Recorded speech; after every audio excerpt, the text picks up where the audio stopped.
So The Intern, which is Robert De Niro and Anne Hathaway movie, there's been we probably won't have time to play a clip of this, but I'll just do it quickly. So there's been quite a lot of press about this because Robert De Niro walked out of an interview with the Radio Times.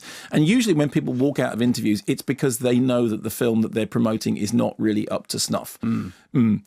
So anyway, the story is Robert De Niro is a 70-year-old who gets a job working as a late-life intern at an e-commerce company that's run by Anne Hathaway. She is very, very harassed. She's trying to work out her life-work balance. She cycles around the office in a kooky way because she doesn't like to waste any time. And he ends up being her assistant. And at first she's very snappy, like 2 seconds here, 3 seconds there. So basically, but then she sort of comes to like him and understand him. So basically it is The Devil Wears Prada, the older years, the nicer years, because Anne Hathaway is now, graduated to being the boss. And the story then is that he has all this kind of later life wisdom. He's full of good old fashioned values. Always take a handkerchief. She discovers that actually, whereas she is beset by sexism and gender prejudice, both from friends and colleagues alike, he oddly enough turns out to be an unexpected feminist flag waver.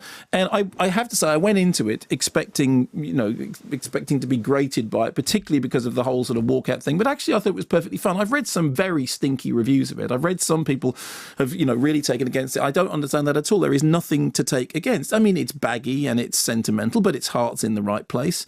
The script by Nancy Myers, who also directed the film, hits all the right equal ops notes and ticks all the right boxes. There are some moments in it that are quite cute and quite funny. It's certainly nothing that's going to stand the test of time and last forever. It's not a thing that Robert De Niro is going to chalk up as one of his greatest screen roles. But you know what? It's perfectly fine. It's too long. It's too baggy. It's sort of a little bit sickly sweet and sentimental, but it does also do the right things. It does have conversations about why is it that I can't be a career woman, and why is it that I should have to take responsibility for my family suffering just because I'm successful, and why is it that my husband can't, be as supportive as perhaps he needs to be, and then why is it that just because the only naff thing about it is that Renée Russo appears to have been brought in entirely for sort of carry-on type relief as the office masseuse, and I can only imagine that her role was cut down savagely in the editing.